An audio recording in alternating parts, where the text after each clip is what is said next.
Doğu Perinçek bir siyasi lider. Başlıca özelliği de Çin'in bütün hatalarını savunması. Belki bir Çin'in yapamayacağı kadar Çin devletini övmeye çalışması. Bu inandırıcılıktan uzak bir şey. Ancak kendisinin bu akıl dışı hezeyanlarını eleştiren kişilere karşı da hemen mahkemede soluk almaktadır. Mahkemede fırsatını buldukça herkesi yargılatmak için elinden gelen gayreti sarf etmektedir. Bu anlamda bugün Sayın Seyit Tümtürk Bey sanık sıfatıyla yargılanmaktaydı. Müşteki Doğu Perinçek'ti ama Doğu Perinçek'in kendisi gelmedi. Avukatları duruşmaya katıldılar. Davanın savcısı Seyit Tümtürk'ün Doğu Perinçek'le ilgili sarf ettiği cümlelerin siyasi eleştiri olduğunu, suç olmadığını beyan etmiştir. Nihai karar 15 Nisan günü verilecektir. Saygıdeğer Doğu Türkistanlılar, Uygur kardeşlerim, değerli siyasi parti temsilcileri ve çok değerli meslektaşlarım, bugün aslında Seyit Tümtürk yargılanmıyor.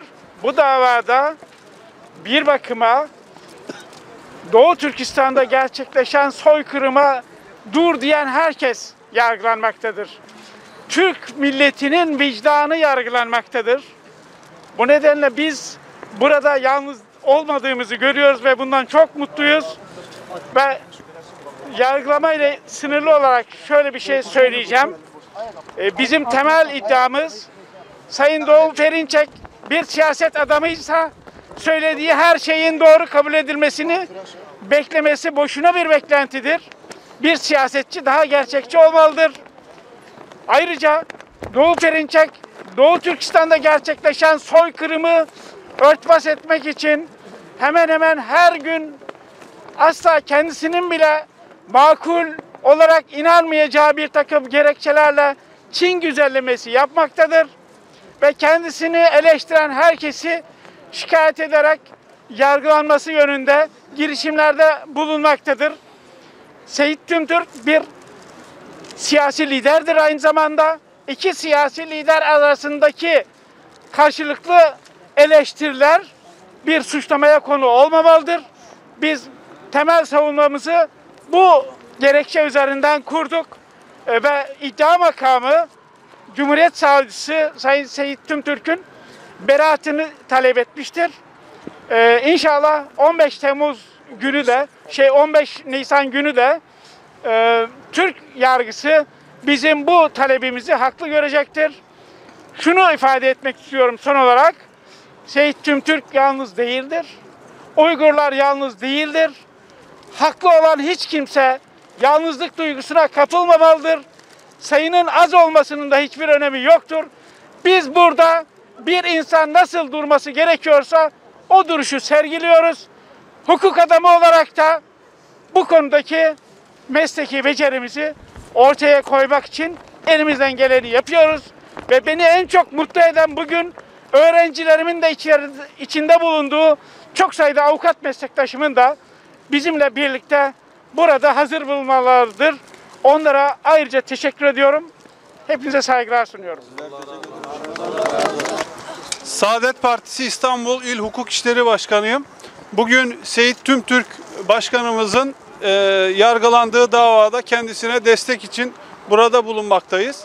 Kendisi bir siyasi liderin Uygur'da, Doğu Türkistan'da zulüm gören kardeşlerimizle ilgili bir beyanatına yaptığı eleştiri dolayısıyla yargılanmaktadır.